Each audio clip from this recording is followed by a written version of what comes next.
Hey everybody, welcome back to another Tuesday night chat with the Muskrat. I think I just scared the crap out of my dog. We've been quiet in here for a few minutes, but welcome back to everybody.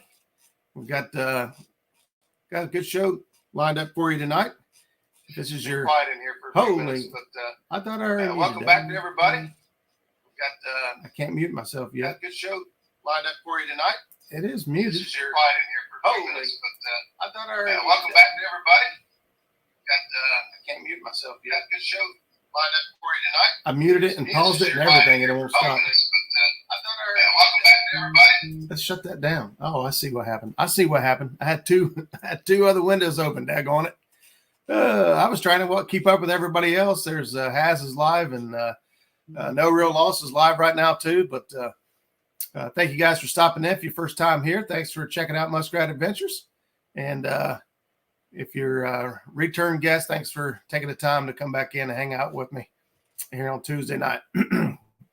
Tonight, I decided not to go with a guest. I've got some messages and phone calls from some folks and some comments in chat about some cold water fishing and finding bait and things like that. So I thought this would be a great opportunity as things start to really cool down this week to touch base and kind of follow up with some of the cold water tactics, where and how to find bait this time of year and things like that, and see if we can't help somebody catch a fish or two. But first off, we'll start out by saying hello to everybody. My brother Skip Stewart's in the house. Ernie Brown's here. Thomas Littlepage. Mike Sampson's in the house. Mike's fishing home. Thanks for tuning in. I was able to catch some of his show last night. Mr. Ernie Brown. I'm sure Chrissy Brown is down there. I haven't got there yet. John Boyd, 351. There she is, Chrissy Brown. I knew she was in here. We got Chris and Telly from Hooks and Hammocks. What's going on, buddy? Thanks for stopping in. Thank you, guys.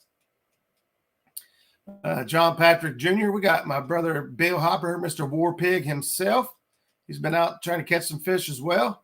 And my brother J-Dog. J-Dog's in the house. Let's get this party started. I have my pen and paper ready to get some info on winter blues. Hopefully you pick out something tonight that might help you out just a little bit. But they're starting to come in here now. We're up to 35 people just like that. We got Rob from Mo Creek fishing.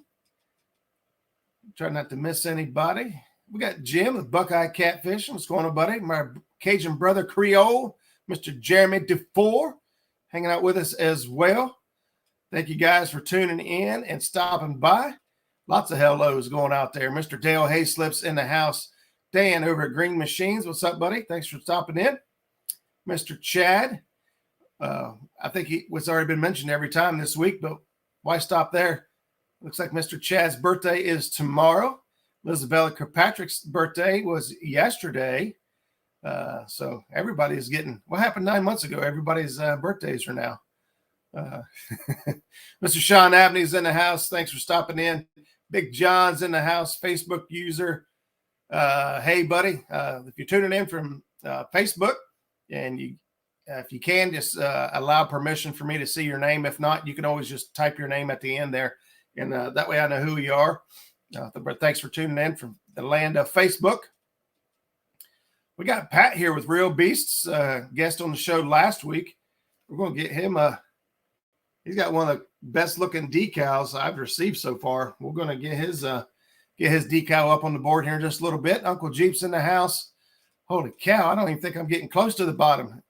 The more I scroll, the farther away I get. And Mr. Greenwell's in the house as well, CVA. Sharina's in the house. Thanks, Sharina, for stopping in, hanging out with us. Oh, Hooks and Hammocks for StreamYard lessons. I might need to learn a thing or two. Thanks, Chris, for the $10 super chat. Appreciate that. See, Annette Morgan's in the house. Thank you for stopping in. Fishing with the Squirrel. Tommy Long with Minnow Dunkers is in the house. Your boy Troy. Woo, Trophy Seekers Outdoors hanging out with us tonight. Thank you, guys. Creole gets cold water in the heart of the South. No, I don't think Creole's going to need any of this information tonight. He's here showing love and support, so I appreciate that. cold water tactics here kind of apply to when things get down below 50 degrees. Right now, the higher river's in the mid to lower 40s. So I believe it's anywhere between 42 to 45 degrees right now. And that's cold enough. That's going to start things moving, get these fish doing things, and give us opportunity to get after them. I absolutely love winter fishing. Do I love being cold and all of that? No. I would prefer to be nice and warm and a nice fall day and a hoodie and jeans. But the fact of the matter is, in the wintertime could be some of the best opportunity. Chucky Morgan's in the house can be some of the best opportunities to get. Boom, Liz drops a $5 super sticker. Thank you very much. I appreciate that. But wintertime could be some of the best times to get some of those schooling big piles of fish in the river.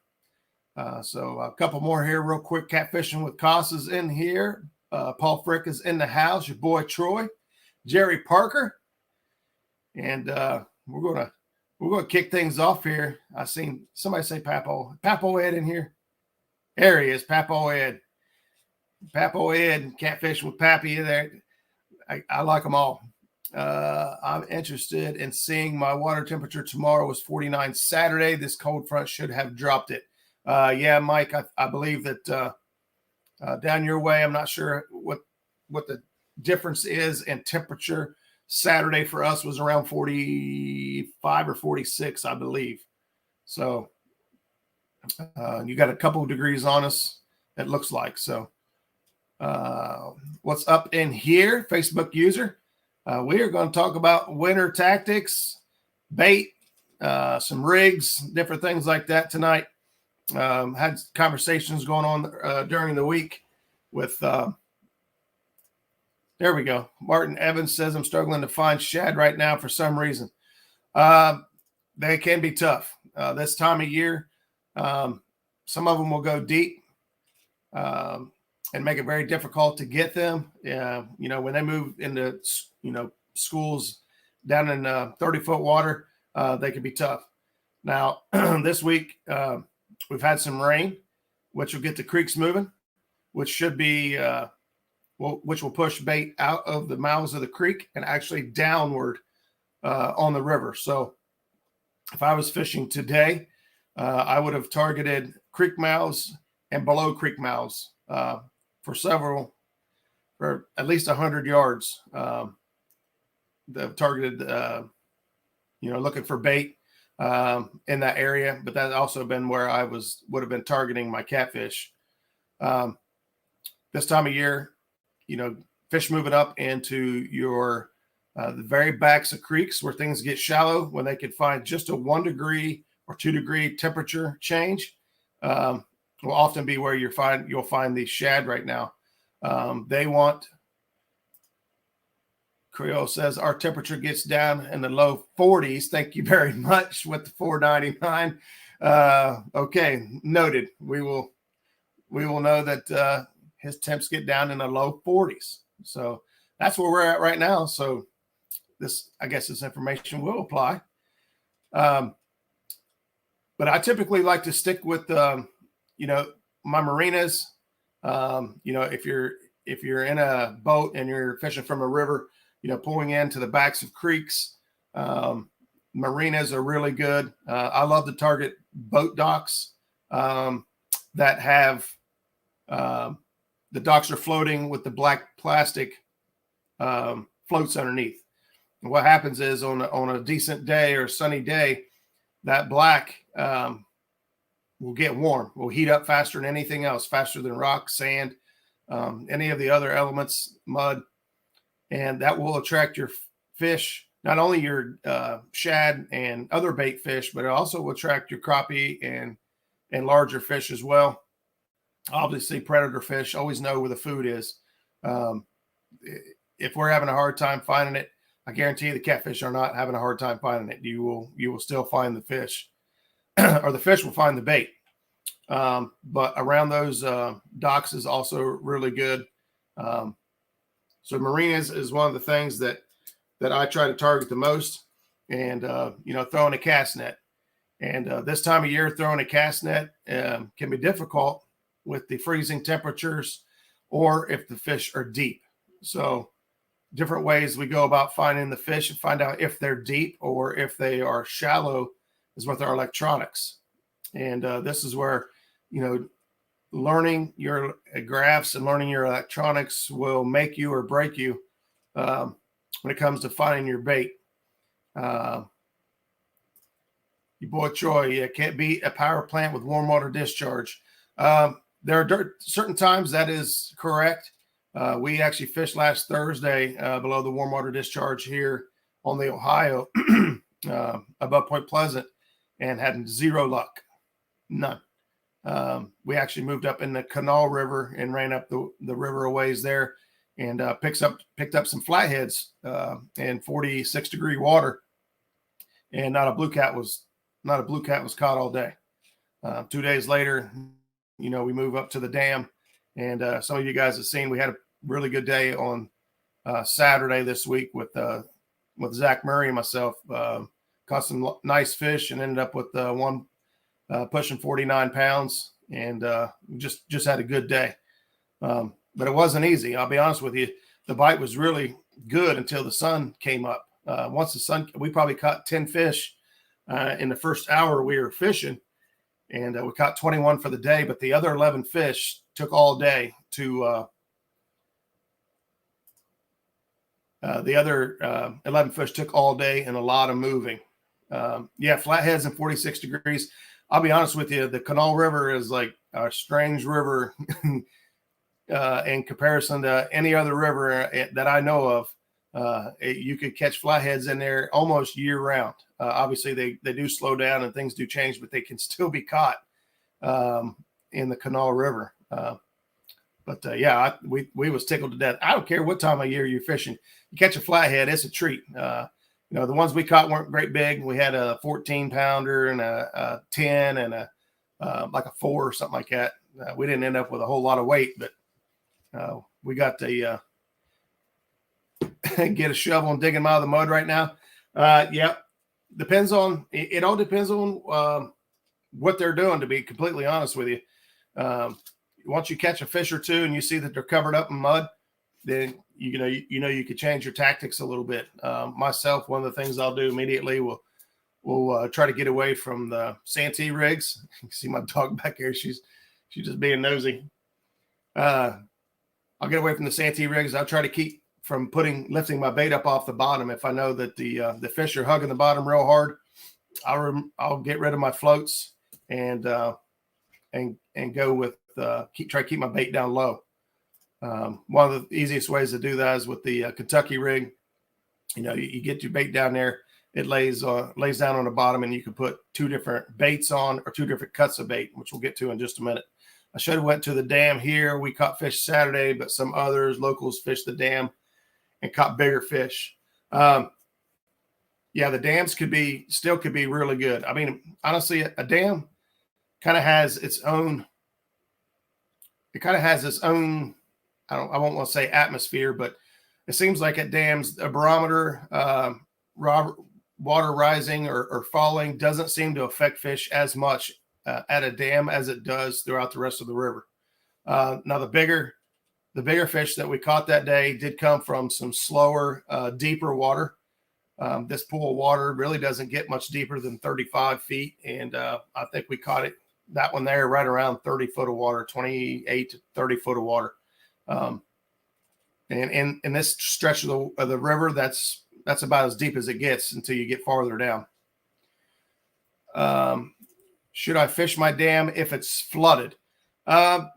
Safety is going to be your number one priority. I would say if the river is flooded, I generally target creek mouths and current breaks. So if the river's running hard, the fish will generally move to the banks. They'll move to get out of that swift current. Sometimes that'll be moving up into a smaller river or a creek. We've caught fish in creeks that are no wider than the length of your boat. So 20 feet wide creek, and you can barely get up in it.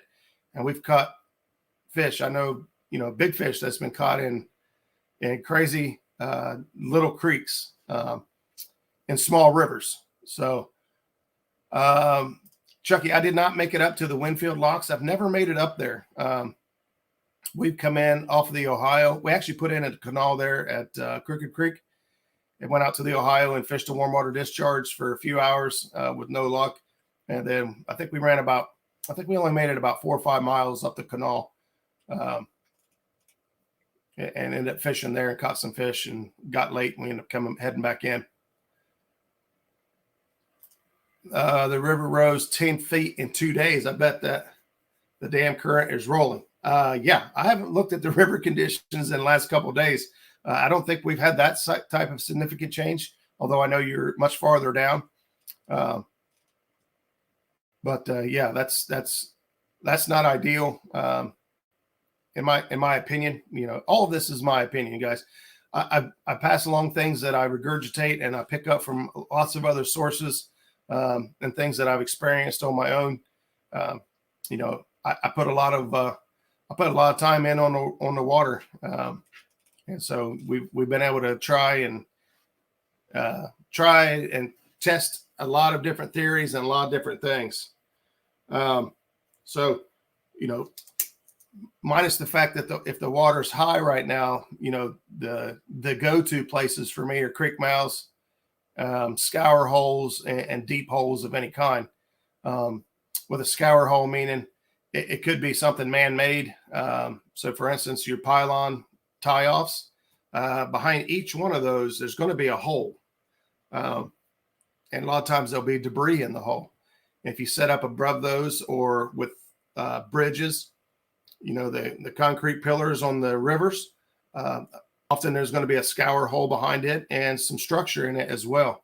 And I know that this is a tactic that J-Dog really likes to use, where he sits in front of the bridge pylon or concrete pillar, whatever you want to call it, and throws baits in front of it, then halfway back, and then almost all the way to the back.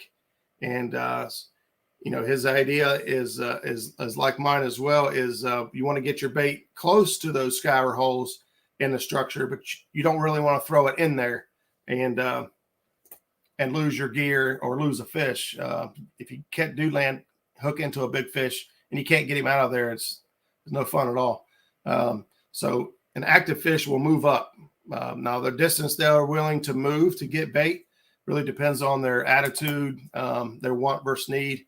If they've been able to eat consecutively, with little effort, they're not going to be as willing to move out of their comfort zone. But catfish will always have their need over their want. They want to stay in that comfy little hole with all the structure around them, but they need to eat. They have to. So presenting those baits and trying to get those fish to move out of the hole and come to you is a much easier way to approach than throwing your stuff right in the holes. You guys put in the work and it shows your opinion is valued even to seasoned fishermen. You could never not learn. Hey man, Mike, I appreciate that, especially coming from you. You definitely put your time in on the water, as a lot of folks in here do. I look through here and I see a lot of anglers that are way more skilled than I am. I'm lucky to have this platform to be able to share some things. And every now and then I get a phone call or a picture or a comment that said, hey, I tried this or I tried that and it worked. And that's what makes this all worth it for me, is when somebody is able to take something and say, hey, that worked, man. I appreciate that. So anyway, looking for the scour holes. Here's something else that you don't ever want to give up on. We found fish the other day this way in 40-some degree water, but on Saturday, the sun was out all day. And so we targeted a huge sandbar. There's big area of shallow water, and it's all sand. And by shallow, I'm talking 5 feet, 4 to 5 feet, up to 8 feet deep. I caught my 72 because I don't think so. You know, J Dog's got skill. I know he likes to. I know he likes to play silly, but J Dog knows what he's doing. And I do try to help him out a little bit with when I spend some time with him on the boat. That's what I truly enjoy. But what I was getting at is super shallow water in cold, even in cold temperatures, can be very beneficial. We rolled up on the flat and we marked fish everywhere. There were fish last weekend and this weekend everywhere in that shallow water. Like I said, 5 to 8 feet deep. And you wouldn't think this time of year would be a time of year to target shallow water, but on sunny days, it is. That water can warm up just a degree or two, and that'll be enough to bring the bait, and obviously it'll be enough to bring the fish. The fish will then have what they need, which is bait, and what they want, which is warmth, and that's a very desirable area. Unfortunately for us, it was completely loaded full of channel cats, and we caught our fair share of channel cats and got out of there. We didn't want to stick around for that. Sunfish for fishes. Yeah, we got 2 sunfish. We got sunfish for fish, and we got George here for sunfish assassin. So thank you guys for both being here. I want to try to make sure I'm not missing anything. I'll show you exactly what type of sandbar above the power plant sometime. Okay. I would love it. I'm always looking for new spots. One of the things, and it's a very hard habit to break. Yeah, we're pig. They're sunbathing. One of the very toughest habits to break is continuously going back to areas that you have already fished or seen, and you've caught fish at in the past, and then you just keep going to that, and you're not really trying anything new. You know, I'm horrible about it myself. I preach it, and I need to practice it more than I preach it. But you'd be surprised how many times you'll find a new spot, a new area, or something different. If you try to break that habit, I like to try to tell myself to try something new every trip. You know, you can go back and try the things that have been working in the past. You know, we've got pictures from Facebook and our phones and memories that kind of lead us in the right direction of, hey, where was I at last year? You know, was I doing well? Was I not doing well? And getting us out of the habit of just trying to go back to the same holes when we're passing lots of good water on the way. Roger taught me about nudging baits and swing rod. Both have plenty of fish in my boat. Hey, man, those are both really good tactics. Swing rod is kind of something I think we stumbled onto as a group between me, Zach, and Skip. We've always kind of chucked one out to the side and let it kind of swing back. Oftentimes it'll get hung up somewhere and it'll stop just in a hole or a dip or something that has fish in it. It will actually kind of find the fish for you. Fishing with Big Mike. What's going on, buddy? Thanks for stopping in. Let's go. We're getting there. Thanks for stopping in, brother. I appreciate you being here. And we had a couple of new ones also. I'll try to hold up for a second and get Larry with 3+1. Nina's. That's Nina. I have a friend. Her name's pronounced Nina, spelled the same. Nina's Kayak Crew, and Freddie was on What's in Your Tackle Box tonight, and they did a great job on the show. It went by really fast. I know that I seen that Has went live, and so I popped over there and said hello, gave a thumbs up before I got in here and got set up. But you guys did a good job. I'm just yeah, I'm taking that down. Yeah, swing rod is a great technique. We always use it. It is always in current anyway. What I mean by that, we're throwing line directly 90 degrees out inside the boat and kind of letting it swing back. You know, sometimes it'll get washed right behind the boat. Sometimes it'll kind of hang up somewhere along the way. We kind of play with our weight just a little bit, either lighten the weight to get it to move and do bounce down, or heavy, you know, use heavier weights to kind of slow it down so it doesn't swipe back immediately. But that rod that does that catches a lot of fish. Roger told me not to give up below the dams. Are amazing. No more skunk. Yeah, I'm a big fan of dams. You know, I always have been. We do a lot of fishing at dams. You know, to me, dams just offer a lot of opportunity. You can fish below the dam, and if you're doing well in the current and whatnot, then you hang out and you could target lots of different areas below the dam, currents, seams, humps, and whatnot. But if you're failing behind the dam, you can lock right through and get up above the dam and fish some deeper, calmer water. So if there's too much current below the dam, you could always lock through, get above the dam, and find some calmer water, and often much deeper water, and target those areas as well. And you don't have to go a long distance, especially if you have a smaller boat. It's not very fast and things like that. The dam will provide you lots of different opportunities in a small location. Most people are just intimidated by the locking through process. And I was too. When I first got at my boats and whatnot and started fishing dams, I didn't really want to try to figure it out or learn it. But I'll tell you, it's the simplest thing ever. I've got a couple of videos. I think I've done it with some folks. And honestly, if I get on the river with somebody who has never been through a lock and they're willing to try it, I take them through and show them how the lock process works. And once they see it, it's just like, oh, well, that was simple. I shouldn't have waited so long. And that's the same way I felt. Hey, there's Paula Smith. Paula, girl, I hope you're starting to feel better. I seen you was having a rough day today. Hang in there, girl. Chin up. And we can't wait to see you back out there wrestling some big ones and hunting for that hundo that you've been after. Paula's a great friend and a great angler, and she's a firecracker. So no doubt that she'll get through this, and we'll see her stronger and better than ever. Haven't seen it. Freddie just got home. Oh, okay. It's a little sidebar. Yeah, Mike, that's a fantastic point right there. Don't be afraid to change it up. If it ain't working, try something else. One of my stupid sayings that I love is, if you always do what you always did, you always get what you always got. And so if what you're doing isn't working, try different things. Don't waste a whole day. Myself, I find myself moving around. Mr. Chris Souders is in the house. What's up, everybody? Hopefully everyone's staying warm and having a great day. Hey, Chris, thanks for tuning in. I'll be completely honest with you guys. Chris is the number one reason I have this show on Tuesday nights. Chris ran a fantastic show called Tackle Talk Tuesdays, where I've learned many of the things that I repeat and say in my chats here. It's stuff I've learned from Chris.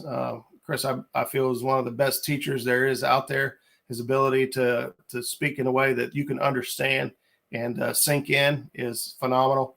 And now that he's running the Slunger Cat Fishing Academy down on Southern Ohio, I think that is fantastic, taking people out. And what's most important, going fishing and having a good time is great, but learning will help you continue that success trip after trip. So thanks for stopping in. Just put a bigger piece of skipjack on. That swing rod will move in that current. Yeah, that's another great point. Just depends on what if you're wanting to go with big baits or not. One of the things we try to do is experiment with the baits as far as cuts of shad. For me, shad's my number one winter bait. We don't have skipjack up here readily available. And I've got some frozen skipjack, and I may take some out every now and then. But I'll be honest, probably 95% of the time we go fishing, we have no bait. We show up with our cast nets only. And if we don't catch bait, it's going to be a long day. We'll catch bait, but we've missed out on hours of fishing, because we were still trying to catch bait. Now, if we can, we'll try to catch bait the day before and keep it fresh. But a lot of times we are catching bait that morning, or we don't fish at all. Chris, I got tickled at your guess and just having fun video. Yeah, that was a great video as well. Having fun fishing, and not to make it so competitive or so, the desire to I have to catch a fish or I have to catch a big fish. Go out there and have fun. Just I don't know how many times, no matter how many times we're on the river and I see an eagle flying or two eagles flying, I still feel like a little kid, man. Like, man, look at that. And it just adds to the experience of my day. just taking in the beauty and the value of a magnificent creature, and just slowing things down a little bit and enjoying while you're out there. Might try above. Yep, there you go. Takedown fishing's in the house. Let's try to get back down through here. I'll probably be locking through tomorrow. That's good, man. Good, J-Dog. Paula, no problem. You're always a friend. And I'm always here if you need anybody to talk to, and you got my number. Amy Payne's in the house. Thanks for stopping in. We'll try to make sure I get through here and make sure that if I'm not missing any questions, and I'll try to go through my notes. I got a lot of notes here. So I looked at my notes from last year and the year before. I could just kind of compile some stuff together. I keep notes of these shows. I keep them dated. I'm not as organized as I like to be, but I can typically find what I need. That's what I do, Roger. A lot. Catch it when I get there. Yeah, fresh bait is number one. We just had this kind of conversation. Some of you were there talking to Freddie, and Nina was just starting out fishing, and they're saying, hey, they're really new to the big cat scene, and looking to get their tackle square and to get their rods and reels and everything in order. And in my opinion, and this is my opinion alone, is the level of importance starts with your bait and then works its way back. What I mean by that is your bait is the most important thing. The catfish do not care about your boat, how pretty your clothes are, how shiny your reels or rods are. They don't care about any of that. All they care about is the bait. That's the only thing they care about. And from there, your connection between you and that fish starts with the hook. So in my opinion, the hook becomes the next level of importance. And then, your terminal tackle, whether it be swivels and chain swivels and whatever you've got in between the line there, including your leader line, and then it goes to your line, then your reel, and then your rod. So if you kind of understand what I'm getting at there, when you're first starting out fishing, it can be very overwhelming. Don't go out and spend all your money on the baddest gear out there. That's not necessary. Spend your time and efforts on getting fresh bait, getting good at getting bait. And then from there, buy some nice hooks, do some research. Everyone's got their personal preference of what they like and don't like and for what reasons. And I've got mine.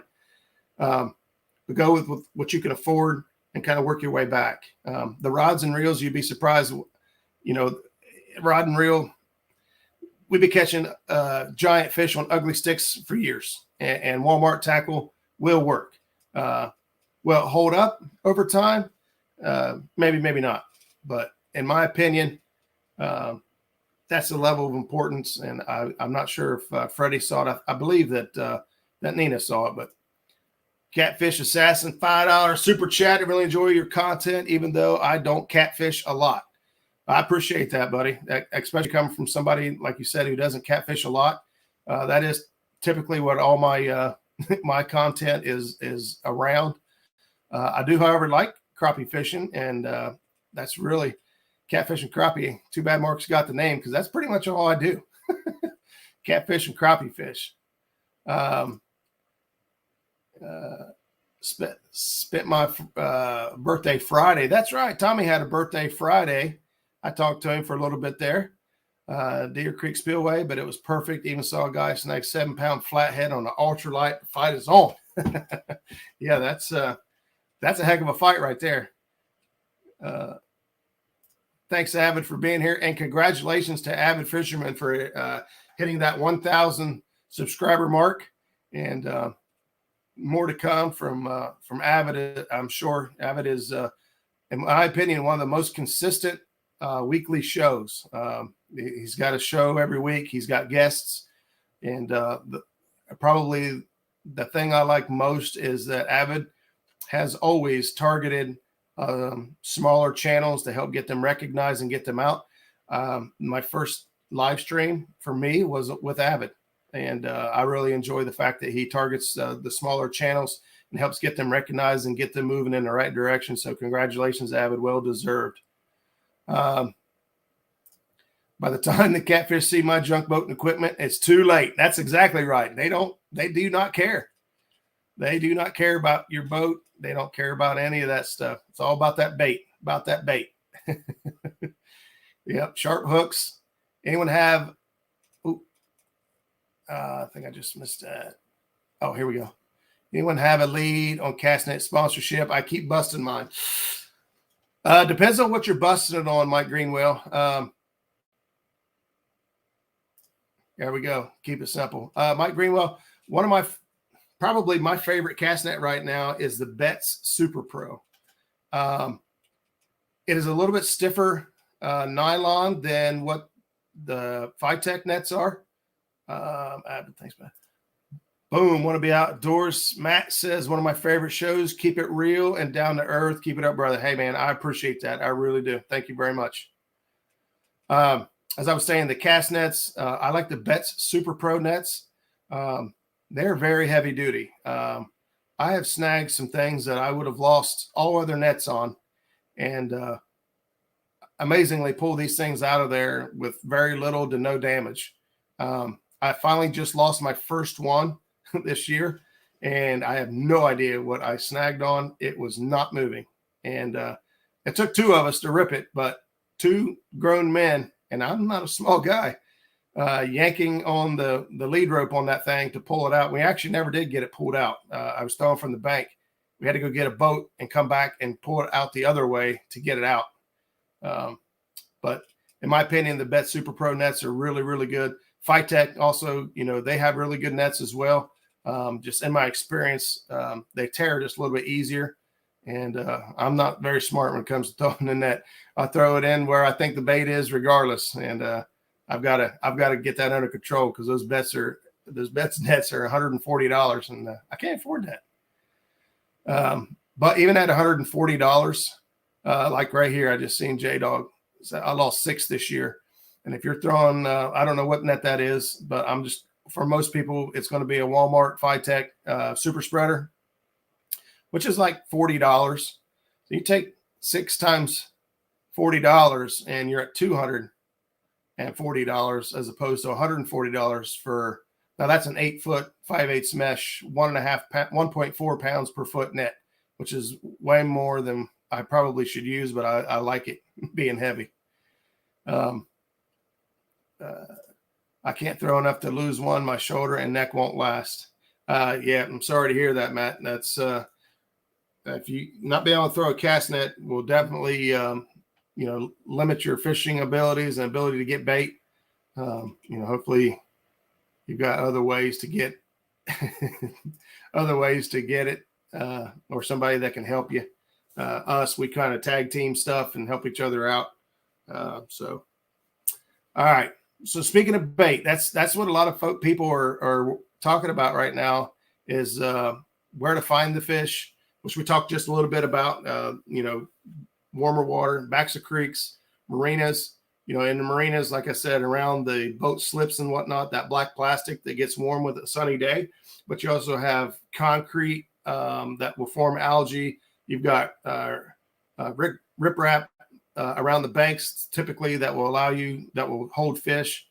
So these are all areas that you can target fish. Brandon Catfish and Dreams, $5 says listening while working on honeydews. Well, you keep working because this show you can watch over and over again, but you don't get that honeydew list right, and things can turn bad for you.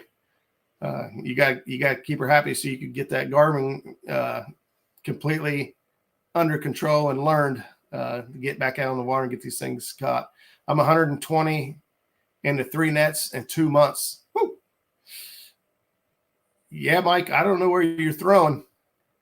I'm sure you're not throwing in the same spot, but that stinks. One of the things that we do is we will scan the area with our side scan, even in super shallow water, 3 to 4 foot. Obviously once you drive over the fish with the trolling motor, they poof, they're gone. You can't catch them. But if you have your electronics dialed in well enough, you can see out to the sides, and you could mark, some of us leave our lateral lines on there to tell us the distance off, but you can see that, 30 feet out, there's a big pile of fish. And once you get really good at reading your graph, you could tell whether those are big shad or little shad. Typically this time of year, there's a lot of little shad, and that ends up being what you catch mostly. And there's ways to get around that. I have one Phytech net I've had for almost 2 years, and another. I have a Phytech I've had for almost 2 years, and another a year. Great nets. Are you throwing them? I've never had a net last a year. No, Chad's good. Chad knows what he's doing. He's got his stuff together when it comes to getting on these fish. So if you get one last a year or 2 years, I'm going to have you start catching bait for me. Wood structure deep in the winter. Yes. And it doesn't have to be wood though. You'd be surprised that the fish kind of change around. In my experience, is they may be on wood this week and be on rocks the next. Probably the simplest way to do it, if you have an area that has woods, that has rock and or ledges, is be to check all three of those. Check your wood piles and see if you can mark fish. Sometimes you're not going to mark them if they're piled up deep in that wood, or they're sunk to the bottom pretty hard. They're going to be they're hard to find. You may have to fish them for a few. But if I fish wood and I'm not doing good, then I want to fish rocks. And if I'm not doing good there, then I want to look for ledges. And this is at normal pool. All things change in flood waters. With that being said, everything just changes. Everything goes to lower current. So if you're in 3 mile an hour current, you may, it may not get down to 1 mile an hour anywhere, but 2 mile an hour is less than 3. And that will be where the fish want to be.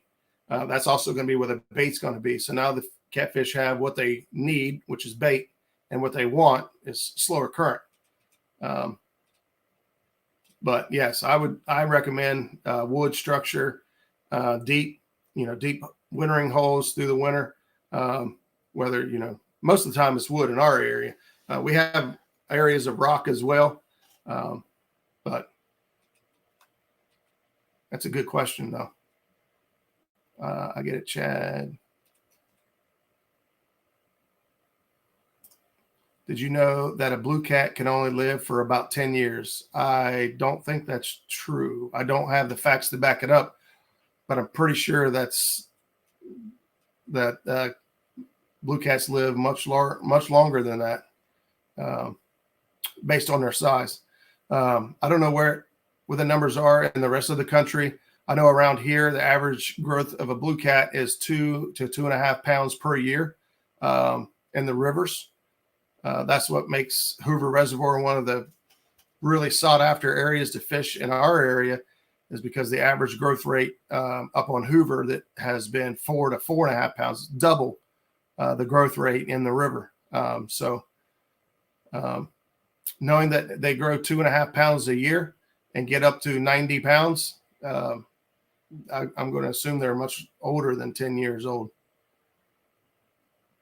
For those of them that have them, Asian carp is a great bait to use in colder months. Thanks, Creole. I am not used to using Asian carp for bait. I know that there are some Asian carp in our waters. They are not completely overtaken our waterways yet and make it as difficult as it has been for most people in the country.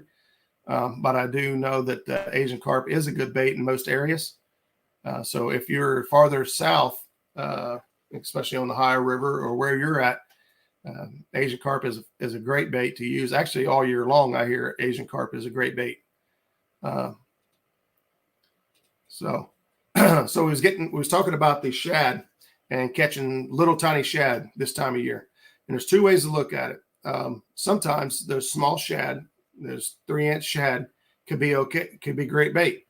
What we like to do is we'll take the very end of the shad and we'll just cut the last half inch or inch off of his tail and get him to dripping some blood a little bit. And we may put 2 or 3 on a hook and send it. And we've had some very successful days doing just that. However, if you feel that there are bigger shad in your water, they will typically hang out below the smaller shad, which happens a lot. And the best way to get to them is to go with a larger mesh size on your cast net. So up to 1 inch. I like 5/8 because I don't mind some of the small fish. I just don't want any of the tiny fish. So personal preference is a 5/8 for me. There you go, Chad. Happy birthday, buddy. I know I'm missing a lot of chat here. I'm rambling on, but if you want to get to those larger shad, using a larger mesh size, which will allow them smaller fish to escape, does a couple different things. One, the larger mesh size allows your cast net to sink faster, has less resistance. So even if you're using a 1 pound net, like you heard me say, I prefer a heavier net. So I like the 1.25 to 1.4 pound nets. I want to get down there and I want to get them. I know that's heavy, but in my experience, I can throw it less if I can get, I throw an 8-foot right now. I want to get up to throwing a 10-footer, but I'm just this year I've started throwing an 8 and I've gotten okay with it. But I want if I can get that thing to open up, and if I find the fish, whether it's by visual aid, sometimes you pull in and you just see the pops on top of the water, and you don't have to disturb those fish. You can troll into them, kill the trolling motor, and coast into them and hit them. And with that bigger mesh, it'll sink right through all the small ones and grab those bigger ones on the bottom. Another thing to think about is you never want to pull your cast net directly straight back up. So if you're in a boat and you're directly over the fish, let your boat go on and pull that at an angle. So what that does is that lets the bottom of your cast net, as you're pulling it, it allows it to close as you pull it up out of the water. Whereas if you're directly over top of it and you start to pull it up and then it closes, well, this gap right here allowed fish to get out. And so I like to get away and pull, I'm not sure what the degree is on the angle, but I like to get an angle on my rope and let it drag across the bottom and close up before I yank it up off the bottom, if that makes any sense. But, just some ways to catch more shad. And I'd rather throw that heavy one a couple times and be out of there than throw a smaller, lighter weight several times. Because once you start throwing, they start busting up and scattering. It's much harder to get them. Epic would agree with me that blues live much longer than 10 years. Yeah, I agree. I just didn't want to go on about it. I didn't want to be rude or disrespectful. I just disagree. Only 2 more months until the flatheads start running upstream. Depends on where you're at. Where are they running to, Pat?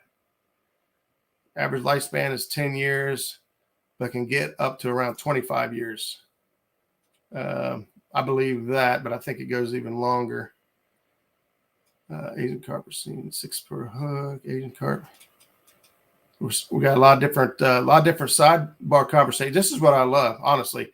When we've got so many good anglers in chat that I'm missing questions or other people are sharing their experiences in chat, you can learn just as much or more by the sidebar conversations that go on in the chat than you can by what's going on the screen. And I think it's awesome. I love the more chat that rolls and the more information people share. I think the more valuable the channel becomes. J-Dogs, channel cats and a cast net suck. So I heard they do. I'm not sure who exactly you're talking to, but I have done it several times. We have even the one time we used a gill net and fishing on the James. We set it up and came back and it was full of catfish. I don't even know if we got any shad. Full of catfish. It was ridiculous. It took forever to get it out of there. Life of blue catfish, looked it up all over the board. 10 to 40 years is what you're saying. And that's kind of more along the lines of what I expect. Obviously there's going to be more fish in the lower years based as opposed to, the higher year range, just same as humans. People do make it to 100, but not a lot. And catfish are the same way. The big catfish, anyway. There are trophy fish. There are breeding brood. We're about to pull in an angle to close it and then bring it in. Yep. Thanks, Matt. I shared a video a couple of days ago about some guys setting gill nets all along the Ohio River, and he advertised it as a half a mile. It looked longer than a half a mile compared to what the video showed, of gill nets being placed along the Ohio River, not labeled, not marked, and just taking fish out to put in the pay lakes. And if you don't have to deal with that in your area, then you're very fortunate. It is a constant battle here on the Ohio as our numbers decrease year after year, to stop these guys from taking fish out. I will say that Ohio, and I think West Virginia does a better job than Ohio, in my opinion. I've seen West Virginia on the water a lot more often. I've never seen Kentucky on the water, ever. I've seen West Virginia on the water doing tests. They set hoop nets and things like that to do studies. And obviously, they release the fish, but these big fish being taken out is what's killing our lakes and are killing our river. And the guys that eat fish and whatnot, hey, more power to you. You're not doing anything illegal. You have all the right to take and keep a fish of any size. But remember this, is that the bigger the catfish, here's how the breeding cycle works. Bigger the catfish, the more the eggs they lay. Okay. So that makes sense, right? Of the eggs that they lay, only a small percentage of those eggs ever get to hatch and become a fish. All right. And of those percentage of eggs, even a smaller percentage, can't see that, either a smaller percentage ever make it to adulthood. So if you start with a big pile of eggs from a big catfish, you have much better chances of fish becoming adults mathematically than you do if you start out with a smaller fish laying eggs. The devastation is far less taking and consuming smaller fish as it is opposed to the big trophy catfish. I know that some people say that, the big trophy catfish tastes better or whatever, but in the long run, we continue to take the big fish. There won't be any little fish. I know that sounds dramatic, but, let's face it, it's the way things work. Hey, there's Bink Fox. What's going on, James? Thanks for stopping in, buddy. Question, what's the biggest cast net you could throw with it? With the cheddar better in one hand? Well, the better cheddar goes in the mouth. So they don't hang out in the hand for very long, unless it's really cold. You'd be surprised what it will do for your body and soul when you get a warm meal on a cold day. Yeah, Mike Greenwell, I probably should have started with that, but check your regulations on size of cast nets you throw. Some places will have a limit on the size of net you could throw. Absolutely. Here in Ohio, our limit is 5 foot, a 5 foot long net, which is a 10-foot radius. Okay. That's a 10-foot radius on the net. And once we get down into the Kentucky waters and Ohio waters, I don't know if there is a size limit. I only throw an 8. I know that's plenty. Okay. I know people that throw 10s and those are okay, but I'm not sure if you can go any bigger than that. I haven't got the skill to go bigger than that. So I haven't looked into it, to be completely honest. My game warden swears my commercial fisherman is only taking care and spoonbill. Yeah, right. Yeah, J-Dog. One, it's good that you're questioning. It's good that he knows and understands that people are paying attention. However, I really doubt that that only spoonbill are being caught or taken. And it's just my opinion. That video the other day showed a lot of fish in there. And I don't think he stayed on the video very long, but the actual commercial fishermen showed up on the nets as he was videotaping this and started checking their nets. And basically he said, you know, once he got close enough to see what they were doing, they basically just stopped. They didn't do anything.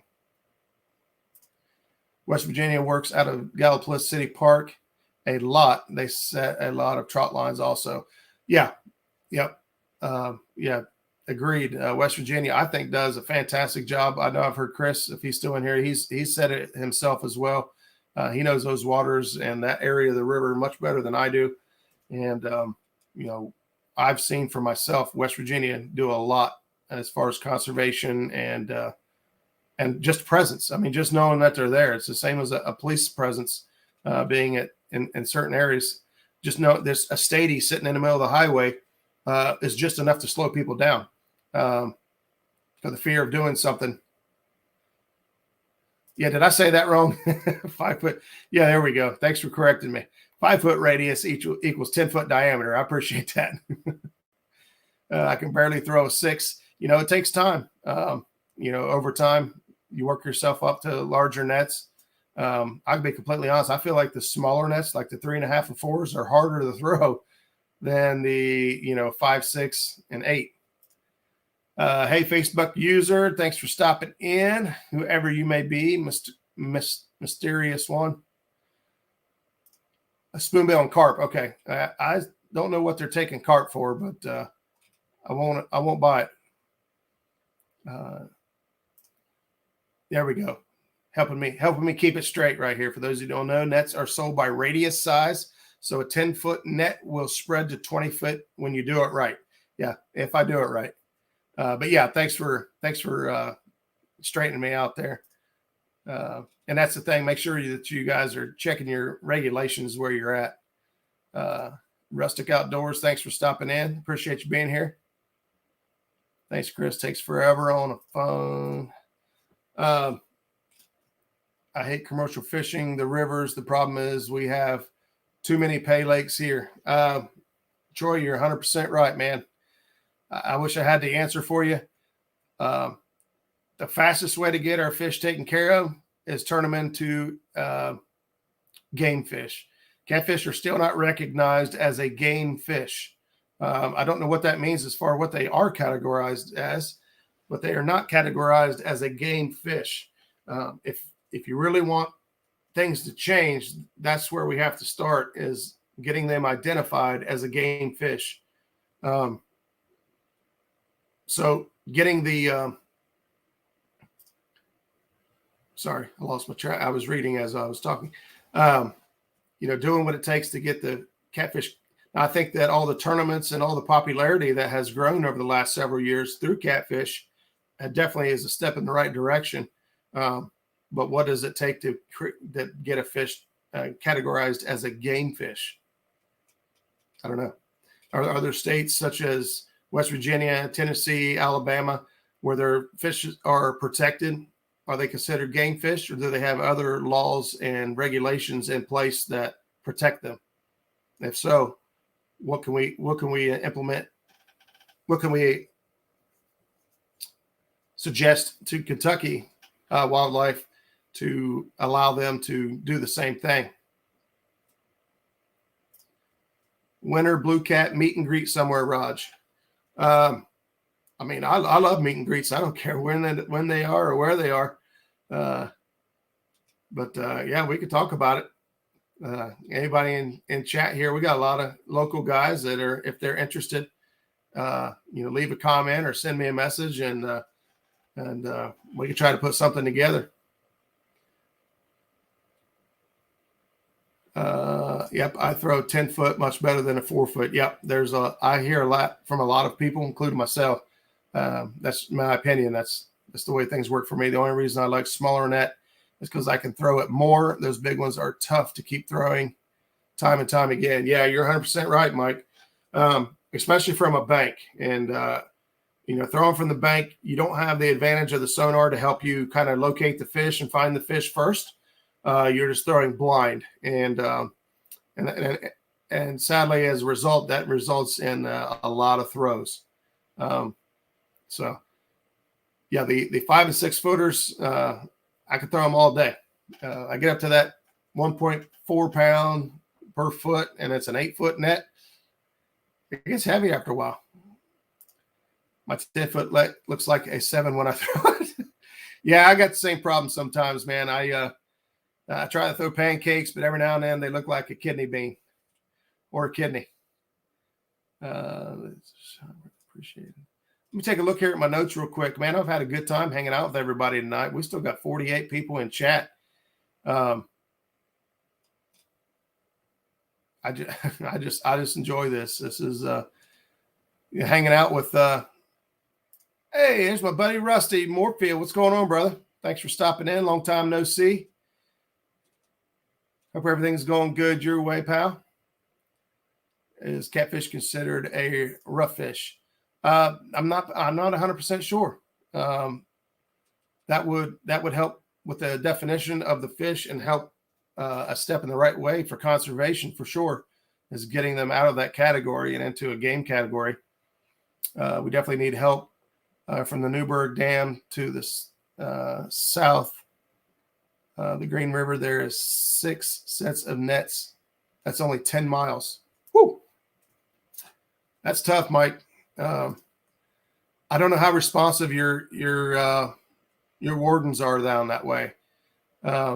Around here, what we saw the other day, I've seen in the past, is they're not marked at all. They need to be identified per marker. I'm not sure if they have to have just their identification number on it. I was told they had to be on the marker, but I don't know that to be true either. The marker could be underwater and completely hidden. So knowing the regulations first, but if we find nets that are not labeled properly, don't go trying to pull them up and be that guy, because we're trying to do the right thing. We want everyone to do the right thing. If people are not abiding the law, and then we want to try to do something about it. Us breaking the law doesn't make our stance any stronger.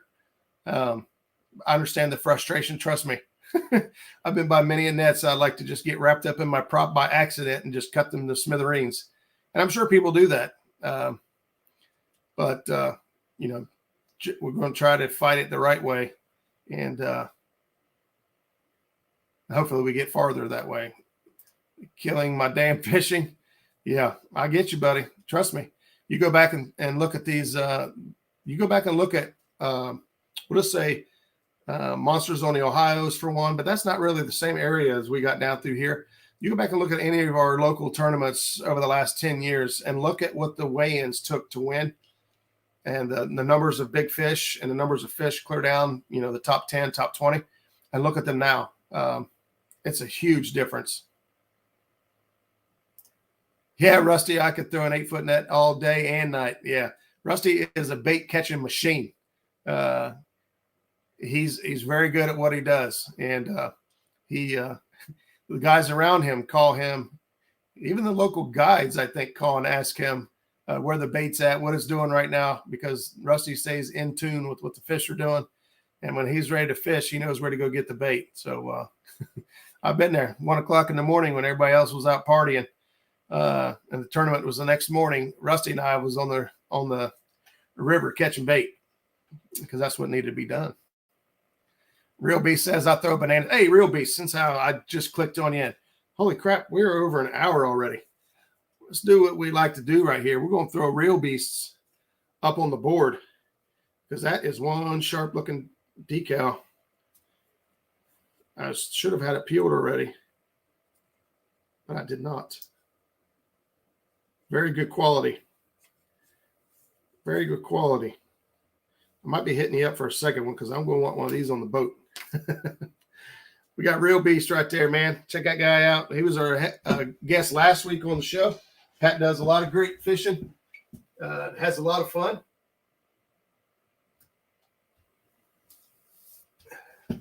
Right there, he has a spot. Look how good that looks back here. Nice and big. But Pat says he throws bananas. We all do sometimes. See, Larry, here's I talk with Kentucky's catfish biologist. He tells me they are working to stop commercial fishermen selling to pay lakes several states working together. I hope that's true, and I hope that it happens sooner than later. But it's that right there. It's that right there that what takes us. J-Dog talking to his game warden down there. Larry talking to the catfish biologist. The more of us that show concern and talk to our area representatives, the faster and the better things will be. Knowing that we're concerned and knowing that we're watching and paying attention if they're doing their job or not, or if they're addressing the issues or not, is one sure way to get some light shined on the subject. Hey, Mark, Catfish and Crappie, tuning in. Appreciate you stopping in, brother. We've had a long-winded show. I went without a guest this week because I kind of had some stuff to go over. And Rustic, watch that 78-pound 70. Oh, you talking about me? Yeah, there's a video. Yeah, it's a live, but I think I made a video outside of that just to have a video of it. We've been talking about conservation. We've been talking about mostly winter fishing, and it's more turned into a bait fishing, where to find shad this time of year and how to catch them, how to get the size that you want. One of the other things, tactics that I have written down here that we haven't hit yet is, even though it's wintertime, do not, I won't say do not. In my experience, I find it more productive when I stick and move. I'll fish a spot for 30 minutes. If the fish aren't going to bite, fish right now could still be traveling some, but they're quickly going to be kind of moving into their holes and whatnot. But I feel more confident if I give a spot 30 minutes or so, no fish, we move. We continue to stick and move, regardless of the temperature. Now, if we're catching some fish, obviously we extend that time limit a little bit longer. If we're getting bites but no takedowns and things like that, we may adjust. But never do we ever sit on a spot for hours. We do okay catching fish and finding fish in the Ohio River. So I feel that what we're doing is working. And that may or may not apply to your area. But I always stick and move. 30 minutes, 30 to 45 minutes. 45 minutes is about the longest I'm willing to give a spot. Either the fish are actively feeding or they're not. And you may have to move several times and do several different things to find out what it's going to take to catch and land the fish. But don't waste your entire day sitting on a spot that you just feels good, looks good, or you marked fish, but they ain't eating. Move a lot. And maybe that helps put some more fish in the boat for you. Dan says, hey, Roger, been listening, great show. In the shop doing final touches on the piece for Tim Molina. Ooh, I'm excited to see that. Dan does some awesome work. I got some commercial fisherman anchors. I will sell you. I found them. Oh, boy. Pontoon Jody, if I missed you, hello and welcome. I'm sure we've had a lot of folks come in and out as Has Live and No Real Loss has been live this whole time. So I appreciate you guys hanging out, spending some time here with us. And hopefully we picked up something throughout the night. I'm scrolling through chat to see if I'm missing anything. I do see links being shared. I absolutely love it. Share away. We love to promote each other and watch each other grow. It's one of the many rewards we get for doing this is helping each other out. And so sharing links will always be welcome on my channel, regardless of the event. Great show, is very informative. Thanks for letting us in on your wisdom. I don't know about all that, Freddie. Like I said, most of this stuff is stuff I've learned along the way from several, people that I call friends and great influences, such as Chris Souders, Doc Lang, and many, many others. Just lots of YouTube absorption and lots of time on the water. And, you know, that's really what it comes down to is, you know, being out there. You can't catch them from that couch unless you're John Euler. You take the couch out to the water. I'm saying already our flatheads are in Columbus, Georgia, run every year like striped bass starting in February upriver for about 4 months. Huh. I've not heard that before. That I'm aware of, my fish don't do that, but it could be possible. It could be possible. I've been here all night, and he just now saw me. I must be off my game. Yeah, you ain't been throwing enough comments out there. When have you been known to be quiet? Roger, Larry, check out this link. Okay. Mike, we will be sure to check that out. Hang on, I'm going to look through my notes here, make sure I'm not missing some stuff. Here was a conversation that happened the other day on Lee Evans' show. And I wasn't able to quite describe it well enough through chat. So what I wanted to do is he was talking about his bait spinning. When he brought his bait in, it was all twisted and tangled up. Two things. One, just because you brought it in twisted and tangled up does not mean that's what it looked like on the bottom. When you're retrieving, however many feet per second your reel goes, that's fast, and you're moving against current in a river. Even on a lake, you're still moving it much faster than it was when it was out there. I guess this conversation applies to rivers. So just because you bring it in, it's all twisted and tangled up, doesn't mean that's what it does when it's on the bottom. If you really want to know what it's doing on the bottom, hang it over the side of the boat just below the surface and observe it. And you'll tell if your bait is hooked in properly, you will get a helicopter effect. So you have to continuously play with how you want that bait to be hooked. You know, even chicken, people talk about, you know, you could do this and that. In my experience, chicken really doesn't spin a whole lot. But, you know, there are definitely ways to hook your bait to get a desired effect. And so if you're not sure what that bait's doing on the bottom and you're bringing your bait in, it's all tangled up, most of the time it's because you reeled it in, created a lot of,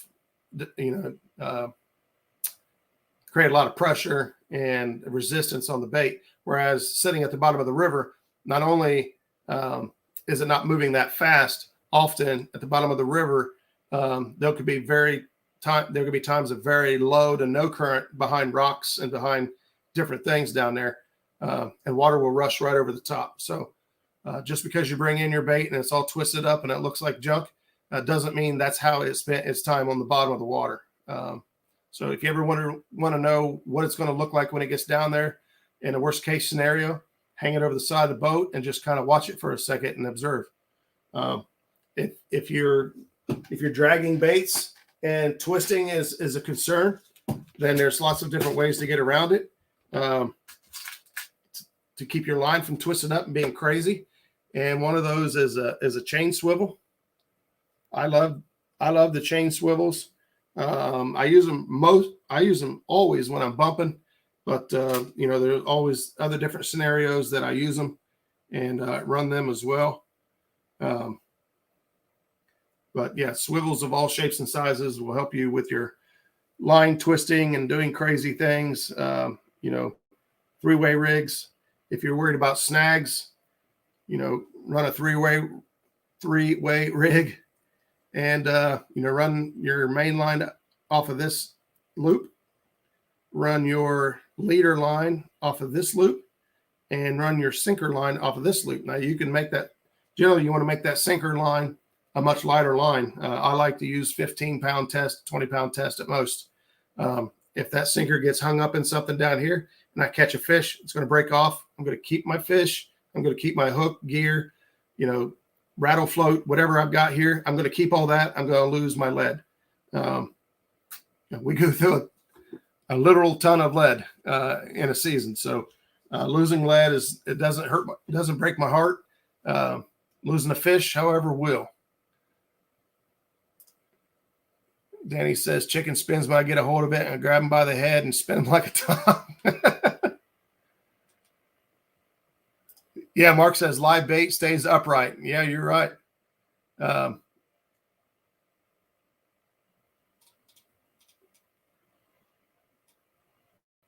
see. I thought I seen another.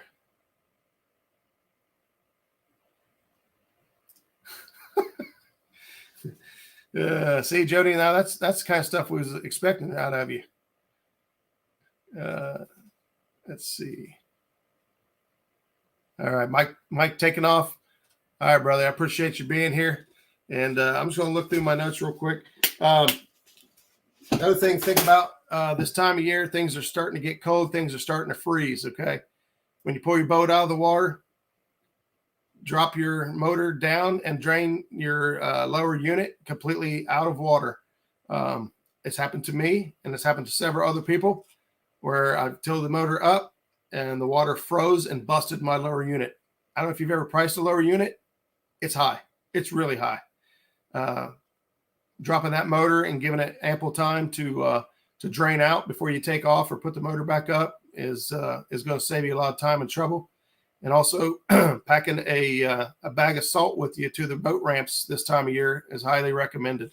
No, it may not have snowed or freezing rain that morning before you got to the ramp or afternoon, but the concrete could be cold enough to freeze, and the guy ahead of you pulled his boat out, and now the ramp has froze solid. And without the salt you have to put down to get in safely, you could be risking yourself and your truck and all your gear to go fishing, and that's not fun. We want to go out and have a good time. Man, you know what? I'm just going to quit. I think I've covered most of the stuff. There's still stuff in here that there's still stuff in here that I kind of skipped over, but I've just truly enjoyed hanging out and talking with everybody. And hopefully you found something of value out of tonight's show. And if so, drop a thumbs up for me if you don't mind. And let me see. I'll read a couple more comments here. Mark, I've tried to use live brim and heavy current and reel them back in to find them completely scaled, still alive. Yep, there's another good one. You store the boat outside, put the engine down, rain will fill up the lower, and water will freeze as well. So that's also another option, or cover the prop up.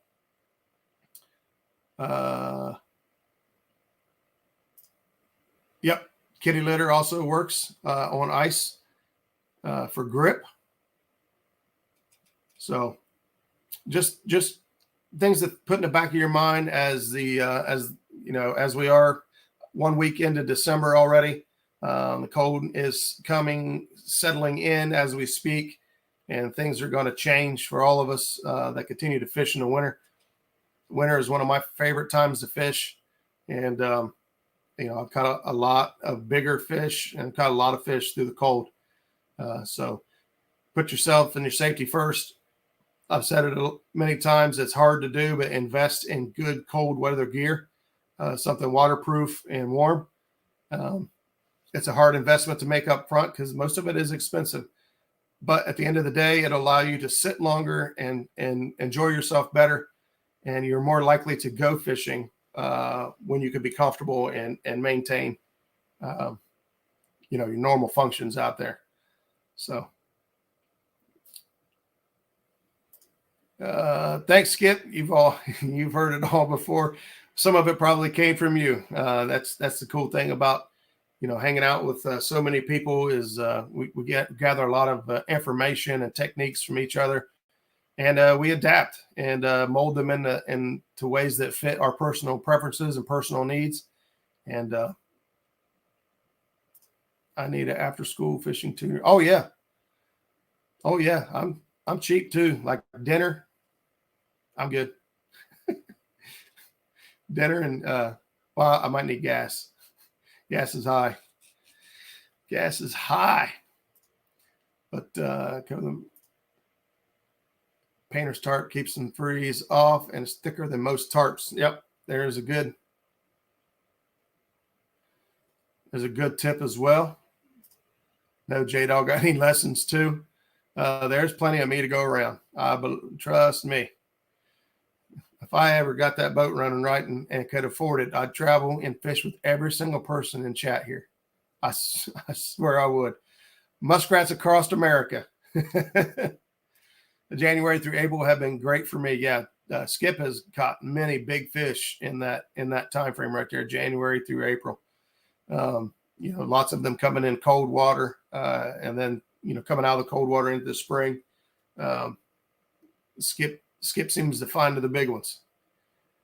You need to get on short bus after school.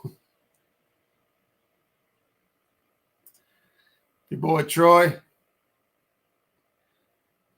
Give Jody and J-Dog lessons how to skunk 2 out of 3 times.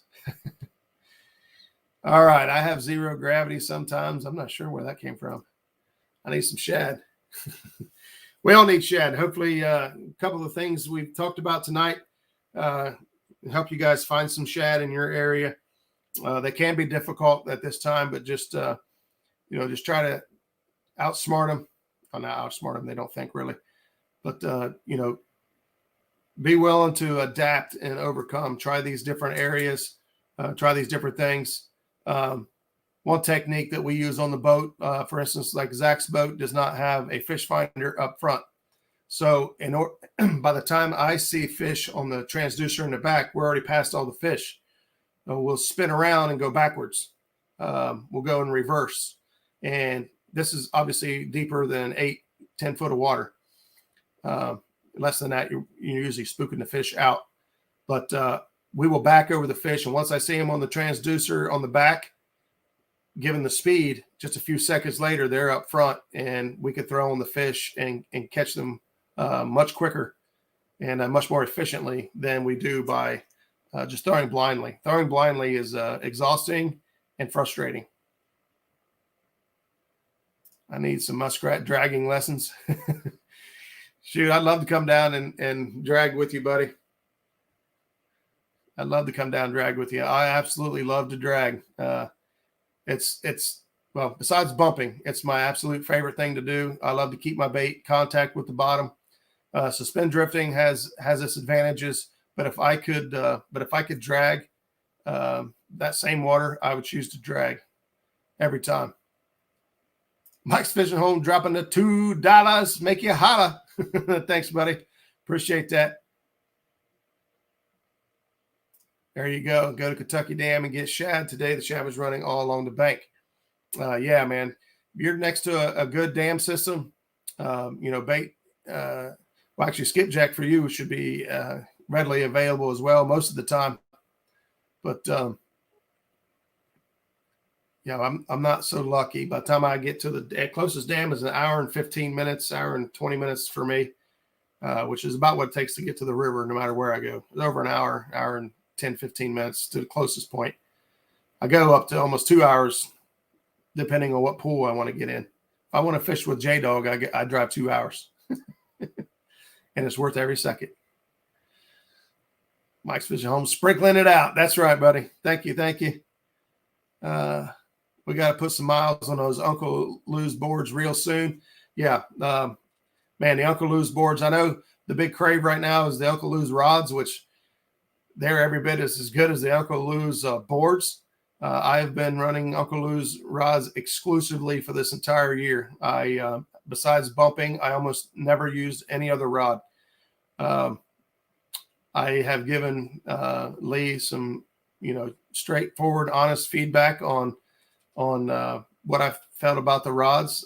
There was a couple things in the very beginning that he took care of immediately. And since then, I have had no complaints whatsoever. I sling baits like I want to. The rods are beautiful. I don't know how many times you get, if you like attention, these are rods to have. Because I don't know how many times I get stopped at a boat ramp wanting to know what kind of rods those are. Now, the only other rods that compare in the color is the Mad Cat's Orange Crush, but I'm not sure if they're quite the brightness as these are. I've only seen one Mad Cat Orange Crush rod. It'll come down Thursday. If I can get down there, I will do it. I double check and make sure I ain't got something else going on. I would love to come down. I like to fish all day, though. For me to drive 2 hours, I like to fish. Pickwick Dam in Tennessee is awesome skipjack spot. Yeah, Pickwick is, we really like Pickwick down there. I don't think I've ever been to the dam. I fished down below Pickwick at the bridges, at the railroad trestles right before the marina. I did like that area. I didn't make it up to the dam, though. I fished Wheeler Dam. Obviously, Nickajack Dam is going to be kind of near and dear to my heart. I caught so many nice fish out of Nickajack, including my Mondo 78. Yeah. So Nickajack's real good to me, but I've heard Pickwick has been very productive as well. I love my Uncle Lou's rods. I love the planer boards. I get asked about them a lot too. Yeah. Yeah. If you own those rods, you will get attention. Let's see. Muskrat, could you contact Pontoon Jody? We have something going. Okay. I won't leave that up here. So we don't draw attention to it. Roger, people has come into muddy water, bait and tackle, looking for Uncle Lou's rods because of my video. I believe it. Like I said, there's several places we go to that, people want to know what kind of rod that is. I think if he really wanted to make those rods fly like hotcakes, he could. I think that he truly, well, I'll tell you the truth. I talked to him, so I know, and J-Dog knows. He truly enjoys and loves the catfish community. He's not in this game at all to get rich and make money. He truly enjoys being able to support and help channels out, help people out. He offers the rods at great prices, and it's a great quality. He's not looking to get rich off of it. If he wanted to, these things could be flying off the shelves like hotcakes. The quality is there, the look is there. There is definitely a desire for these things, and it's just not in his nature to want to get rich. He enjoys helping the communities. You've all seen how many tournaments he's supported and how many things he's sponsored to. He's just a genuinely great guy who loves the catfish community, and he's a rarity. But he's part of our community, and it's awesome to have him. Uncle Lou's awesome, man. Just got one in the mail today, unexpectedly. People are always asking me about his rods and my orange Hellcat. There you go, man. I have never held I've never had a Hellcat rod. The orange ones, obviously, I like orange. I liked orange before Uncle Lou came out with these rods. It was just super awesome that they were blazing orange. And but like I said, I have more stickers than I have boat. That's not a bad problem to have. I've got a lot of stickers up here. Most of these stickers I got a second sticker, so I could put one on the board and one on the boat. If anybody has a sticker that they'd like to see put on the board, my address is in the description. My contact information is in the description. Just get a hold of me. I'll send you an address. You can I'll put you up. If you only send one sticker, it will go on the board. It's most important to me to have channels represented here. Maybe somebody sees a name in the background that they've heard of or seen about before, and it gets them to click on a video sometime and pick up as a subscriber. I just love the catfish community, and I love seeing all these names up here.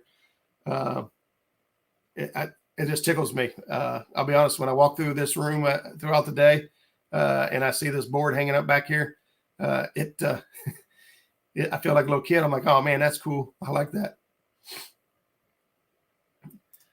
JBT's in the house. What's going on, buddy? Hey, I got 3 Uncle Lou's rods. Only used them once on my night live stream. They lit up with my black light. Ain't gonna do much night fishing anymore, though. Yeah, maybe not this time of year. They do light up really well. I'll say this for the glow tips. It's the only glow tips that I've ever had that actually glow like you would think they would. I've turned on very little light before, and it charged them enough to, all right, Troy, man, I'll be looking forward to them. We'll get them up there on the board. And, but the tips do glow long after they should have. We got Creole stepping out, man. Thanks, brother, for being here. Appreciate you guys.